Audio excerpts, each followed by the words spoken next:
ஃபைனலாக வந்து தலைவர் 16 டைட்டில் அண்ட் ஃபர்ஸ்ட் லுக் வந்து ரிலீஸ் பண்ணிட்டாங்க.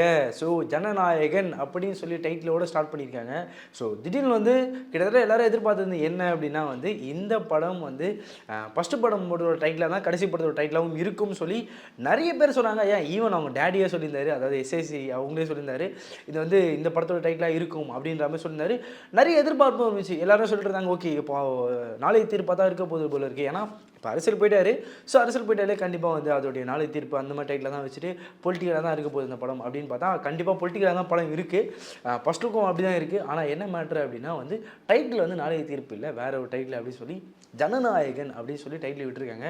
ஸோ டைட்டில் கேட்கும்போதே மிகப்பெரிய ஒரு எதிர்பார்ப்பு இருக்குன்னு சொல்லுவோம். அதே மாதிரி அதுவும் இன்னைக்கு குடியரசு தினம் அப்படின்றதுனாலவே இந்த டைட்டில் வந்து இன்னும் ஜனநாயகன் அப்படின்னும் போது ஜனநாயக உரிமை, ஜனநாயக நாடு அப்படின்னு சொல்லி நிறைய வார்த்தைகளும் புலங்குறது நிறைய கேட்டிருக்கும். ஸோ வந்து ஜனநாயகன் அப்படின்னு போதுமே அவர் ஒரு பயங்கரமான வந்து ஒரு ஒரு பொலிட்டிக்கல் சார்ந்த நல்லா இருப்பார். அதே மாதிரி அந்த அந்த போஸ்டர்லேயே ஃபஸ்ட் லுக்லேயே பார்க்கும்போது என்னென்னா கிட்டத்தட்ட பேக்ரவுண்டில் பார்த்தீங்கன்னா எல்லாரும் ஒயிட் அண்ட் ஒயிட்டில் இருக்காங்க.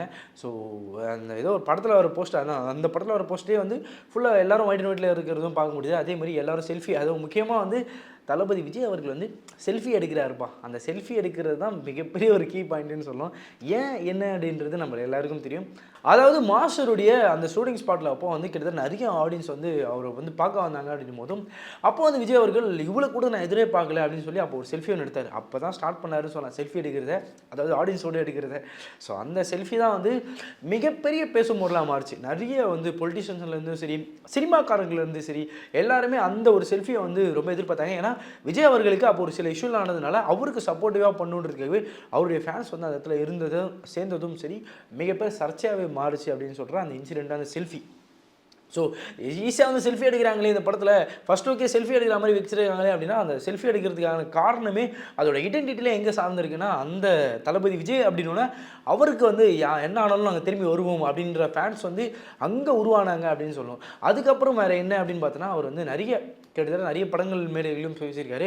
வாரிசு, அதாவது வாரிசு ஆடியோ லான்ச்சிலும் சரி அப்போது ஒரு செல்ஃபி எடுத்தார். ஸோ அப்பயும் செல்ஃபி எடுக்கும்போது கிட்டத்தட்ட நிறைய ஆடியன்ஸ் எல்லோரும் இருந்திருப்பாங்க. ஸோ அந்த ஆடியோ லான்ச்சிலும் சரி அவர் செல்ஃபி எடுக்கிறது அது ஒரு பேசும் பொருளாக மாறிச்சு அப்படின்னு கூட சொல்லணும். அதுக்கப்புறம் வேறு என்ன அப்படின்னு பார்த்தோன்னா கிட்டத்தட்ட வந்து அந்த நிவாரண உதவி பண்ணிட்டு இருந்தார். அதாவது விஜய் அவர்கள் வந்து இந்த ஃப்ளட்டில் பாதிக்கப்பட்டவர்களுக்கும் சரி, அதே மாதிரி முக்கியமாக ஸ்டூடெண்ட்ஸ் இந்த 12th பாஸ் ஆன ஸ்டூடெண்ட்ஸ்க்கு வந்து அப்போ நிவாரண உதவிகளும் பண்ணிட்டு இருந்தார். அப்போ வந்து நிதி உதவிகளும் பண்ணிட்டு இருந்தார். அந்த நிதி உதவி டைம்லையும் சரி அவ்வளோ ஸ்டூடெண்ட்ஸ் பின்னாடி இருந்தாங்க. அப்பவும் ஒரு செல்ஃபி எடுத்தார். அந்த செல்ஃபியும் ஒரு பேசும் பொருளாக மாறிச்சு தளபதி விஜய் அவர்களுக்கு. அதுக்கப்புறம் கோட்டு, ஸோ கோட்டோட ஷூட்டிங்லாம் நடந்ததில்ல கிட்டத்தட்ட 2-3 இடத்துல வந்து கோட் ஷூட்டிங் நடக்கும் போதும் சரி நிறைய ஃபேன்ஸ் வந்து அப்போ வந்து வந்ததும் பார்க்க முடியுது. அந்த ஃபேன்ஸ்கிட்டையும் வந்து அவர் தமிழ்நாட்டிலும் சரி மற்ற இடத்துலையும் சரி அப்போ ஒரு செல்ஃபி எடுத்தார். அது கோட் ஷூட்டிங் ஸ்பாட்டில் நடந்த ஒரு மேட்ரு. அப்போவே வந்து கேரளாவில் வந்து, அதாவது தமிழ்நாட்டில் இருக்க ஃபேன்ஸ் எல்லாம் ஓகே அதெல்லாம் இருந்தாலும் கேரளா ஃபேன்ஸ் வந்து அப்போ வந்து அவர்கிட்ட செல்ஃபி எடுக்கும் போதும் அதுவும் கோட் ஷூட்டிங் அப்போது கேரளா ஃபேன்ஸ் எல்லோரும் வந்து அவர்கிட்ட வந்து அந்த செல்ஃபி எடுத்த விதம் வந்து அப்போ கேரளாலேயும் அவ்வளோ ஃபேன்ஸ் இருக்காங்களா தளபதி விஜய் அவர்களுக்கு அப்படின்னு சொல்லி மிகப்பெரிய பேசு பொருளாக மாறின டாபிக் வந்து இந்த செல்ஃபி மேட்ரு. ஏன்னா செல்ஃபி வந்து சாதாரண ஒரு செல்ஃபி இல்லை.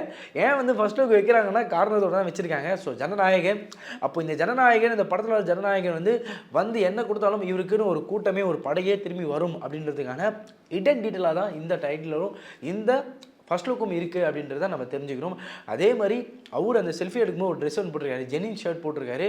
ஸோ அந்த ஷர்ட்டு அந்த பேண்ட் அதெல்லாம் போட்டிருக்கும்போது லைட்டாக அந்த அவர் போட்டிருக்க அந்த கொஞ்சம் என்ன சொல்கிறது அந்த பெப்பரில் இருக்குது, அது பெப்பர் இந்த சால்ட் அண்ட் பெப்பர் லுக்கில் இருக்க அந்த விஷயம்லாம் பார்க்கும்போது லைட்டாக இந்த படத்தோடைய பகவத் கேசரி அந்த படத்தோடைய லுக்கும் லைட்டாக இருக்குது. ஏன்னா அந்த இதுலேயும் வந்து பாலையா அவர்கள் வந்து இந்த மாதிரி ஜெனின் ஷர்ட் போட்டிருப்பார், அப்புறம் வேஷ்டிலாம் கட்டிக்கிட்டு ஒரு மாதிரி இருப்பார்.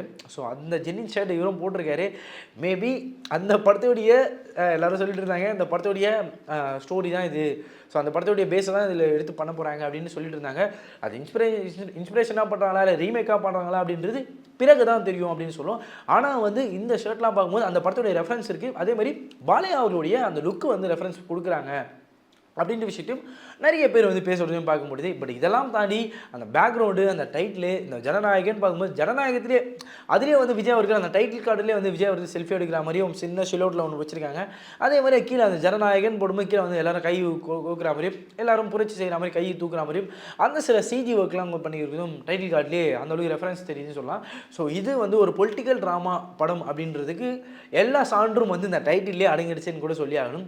ஸோ இந்த படம் இதுக்கப்புறம் என்ன வரப்போகுது, அனிருத் அவர்கள் மியூசிக் எப்படி போட போகிறாரு, எச் வினோதோட இயக்கம் எப்படி இருக்க போகுது, அதுவும் கேவினோட ப்ரொடக்ஷனில் எவ்வளோ பட்ஜெட்டில் எடுக்க போகிறாங்க, எவ்வளோ பிரம்மாண்டமாக எடுக்க போகிறாங்க, எவ்வளோ விஷயத்தை பொலிட்டிக்கலாக பேச போகிறாங்கன்ற எதிர்பார்ப்பு அதிகம் கூடுது அப்படின்னு கூட சொல்லி ஆகணும். அதே மாதிரி தளபதி விஜயோடைய கடைசி படம் அப்படின்றதாலேயே இந்த படம் ஒரு மாதிரி பயங்கரமாக வரும்பா அப்படின்ற எதிர்பார்ப்பு கூட்டிகிட்டே இருக்குது அப்படின்னு கூட சொல்லி ஆகணும்.